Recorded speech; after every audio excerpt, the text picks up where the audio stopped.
Hi everyone, it's Brian. Today we're going to talk about Record Store Day, Father's Day, and some thrift store finds. But first I will start with some bad news. Bad news for me, and that's that I have shingles, which I will admit I find frustrating because I'm evidently not even in the age group that it's a risk for. In fact, in Ontario, there's a free vaccine that's reserved for people over a certain age. I'm not in that group. Now, I could have paid for the vaccine, but it didn't seem like I was at risk of developing it at this age. So, anyway, it's painful and it's frustrating, and I'm taking medication. But enough about me. So, let's move on. Record Store Day. I have nothing to show from Record Store Day because I did not make it out for Record Store Day. As I've said in the past, I don't mind Record Store Day. I have Record Store Day items, and I've only ever been to a record store on Record Store Day once. Now there are a couple things that I may have been interested in, but maybe not enough to have dragged me out of the house. And I have watched some videos, and there are some things that people have shown that I didn't know about. Maybe I didn't pay enough attention to the list. In any case, I'm not upset about Record Store Day. On the other hand, on Sunday it was Father's Day. I think that's a North American thing, but I don't know if it's in other parts of the world. And I did receive something for Father's Day. The two youngest kids and my partner bought me something. It's funny because when Mother's Day comes around, the kids suggest that we get pajamas for their mom. And at Father's Day, the kids make the suggestion that they should get me a record, which is totally fine with me. So what they decided to get me was the new Beach House record from this year, Once Twice Melody. This is the black vinyl version. Now there's a gold vinyl version. This is the black one. 2 discs in here, and there's a rather large poster, which I jokingly said we could put up in the bedroom, but I don't think that's going to happen. So this is I have one other, I think currently I have one other one by them, and they're, very calming, I think, pop music, but I think if you were looking for a description, it might be dream pop. I'm often reminded of the Cocteau Twins when I hear this band, partly because of the voice, her voice, but also just because of the arrangement. Just sort of, not in all cases, but it sort of makes me think of that band. So this is very enjoyable. Listened to it once on Father's Day, and I like it for certain moods. I think that's a really good record. And then I bought something else for me. Around Christmas I end up buying something for myself and birthday, but why not Father's Day? So I bought this because the price was fairly irresistible, and it was hard to pass up, and that is the 40th anniversary of Rush's Moving Pictures. So this is the all vinyl version on 5 pieces of vinyl. So there's the original record on 1 piece of vinyl, and there's the 2 double records which have the live and YYZ. I'm going to say YYZ, not YYZ.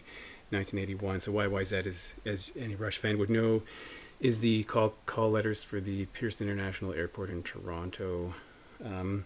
So I haven't listened to this yet. I am curious to do so because the original pressing that I have of Rush's Moving Pictures, this is my Canadian pressing, and this particular version was mastered by Bob Ludwig. So there's RL in the dead wax. And I would make the argument this is probably the best sounding record I own. It is absolutely incredible.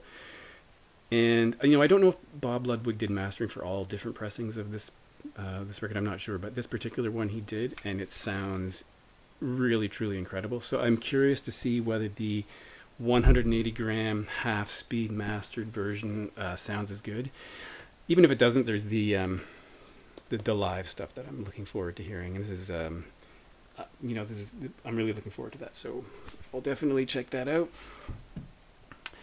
The next thing is thrift shops. Now I live reasonably close to 2 thrift shops, and I used to go quite frequently and find all sorts of interesting things.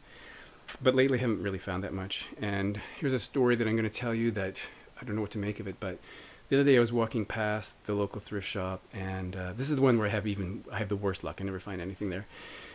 There was a van parked behind the thrift shop, and some sort of exchange had just happened. Now I can't tell you whether the driver of the van was giving stuff to the thrift store or vice versa, but it just so happens that the van had a large decal on the side, or decal that indicated it belonged to one of the largest record stores in town. So it could be that this record store was giving items to this thrift shop that they knew it couldn't sell, or that they had a deal to look at records that were coming to the thrift shop and they would take them for a price. I don't know which way the transaction was going, but the thrift shop and the record store are not really close to each other. So my suspicious mind thinks that there was a deal going on there to filter out all the good stuff before it went on the floor of this record shop. Now, I don't know if that's true, and I'm not going to name names because I don't want to be wrong about that, but it is interesting that I haven't found anything really good there in a long time. So, in any case, I'm going to show a few things that I picked up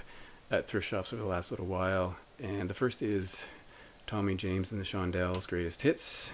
It's funny because I was watching a video from Rob at Northern Revolutions, and he held this record up because he was doing a video on cover versions, and I had just listened to this just before watching his video, and I haven't had it that long. So, this is a famous band for Crimson and Clover, Moni Moni, which of course was made even more popular by Billy Idol. I Think We're Alone Now, which was covered recently, well, not recently, but has been covered. Hanky Panky's the one. The weird thing about this record is it says the best of inside, and the track order is completely different. There are things even on the different side of the record, but this is the correct record according to Discogs, but it's just weird that it's in the wrong order. But this is sort of pop or psych pop. It's pretty cool. I don't mind it. Another thing I got, again, none of this stuff I found I was looking for, that I'm a giant fan of. It just sort of saw it and thought, well, I'll grab that, including this one, which is, I'm not a giant Don Henley fan, but it was a buck or two, and I have a second record with Boys of Summer on it, Building the Perfect Beast. And I don't mind the song Boys of Summer. This has Dirty Laundry, of course, and I haven't listened to this yet, but it's, I'm not a huge Eagles fan, I'm not a huge Don Henley fan, but it was hard to leave it there for that price. Then there is a Frank Sinatra record, and I tend to pick these up if they're in good shape, and this one is still has some shrink wrap on it, and it is in good shape, and it was a good price, again, like a couple bucks. And what I didn't realize, though, is that this is some nice things I've missed, and I think that refers to the fact that he had retired and songs came out that he hadn't recorded, but there are some songs in here that I actually detest. So, Tie a Yellow Ribbon Around the Old Oak Tree. I hate that song. I think that's made popular by Tony Orlando and Don. My dad played that song. I can't stand it. Sweet Caroline is on here. Neil Diamond. I cannot stand that song. So there's also Bad Bad Leroy Brown. Now, I do like Jim Croce. I do not like that song. So this will be a challenging listen because there's 3 songs I would call noxious earworms that I really detest. So that'll be a challenging listen, but it's in good shape. Then I bought Sun City, Artists United Against Apartheid. Of course, this has pretty much everybody on here, from Springsteen to Ringo Starr, Zach Starkey, Run DMC, Keith Richards, John Oates, Afrika Bambaataa, Steve Bador, Pat Benatar, Bono, Curtis Blow.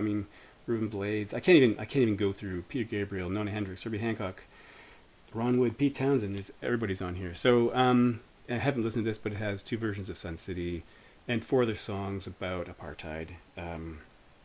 So we'll see. Be interesting. Sound of Music, because my family really likes this movie. I think it's okay. It's an interesting film. And I've seen this many times in thrift shops, but it's often destroyed. Generally thrift shop items don't have inner sleeves. I don't know what happened. People just throw the inner sleeve away because so many records don't have one. This is in really good shape. I think largely because this is from an 80s press, so it's pretty perfect shape. It's fine, and it's the kids like the song, so why not pick that up. Next thing is a band I'm not really familiar with, but the Screaming Blue Messiahs. It's called Gunshy. I listened to this once. It has a lot of energy. I don't know if I love it yet, but it's fine. Next thing is, and again, another band I'm not a giant fan of, but it was hard to leave a double record there. So this is Dibby Brothers' Farewell Tour. But I don't think this actually was the Farewell Tour. They toured not so long ago, I think. So fake farewell tour like so many bands. This was in good shape, double record with all the things you might, Taking It to the Street, Minute by Minute, all the songs, which, I'm not, China Grove, yeah. I'm not a giant fan, but whatever.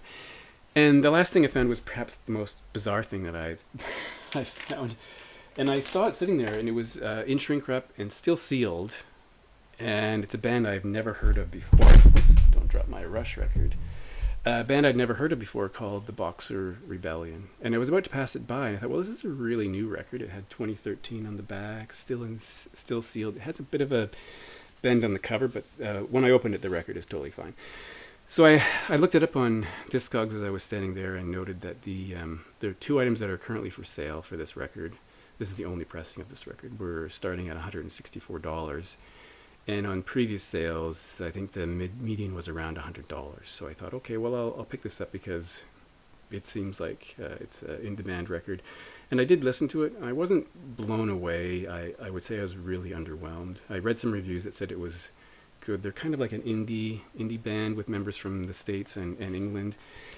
And then I streamed some more stuff on YouTube just to see if I liked it.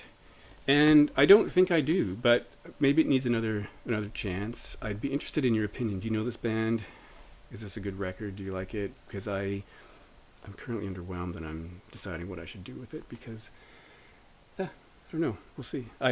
People talk about Diamonds as being a song that was really good. So I listened to that like a few times and it didn't really do anything for me, but it was hard to leave it there considering the value of it, and so I grabbed it.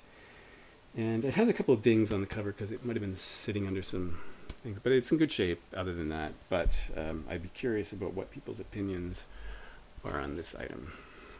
All right, so thanks for watching, and I'll talk to you in the future.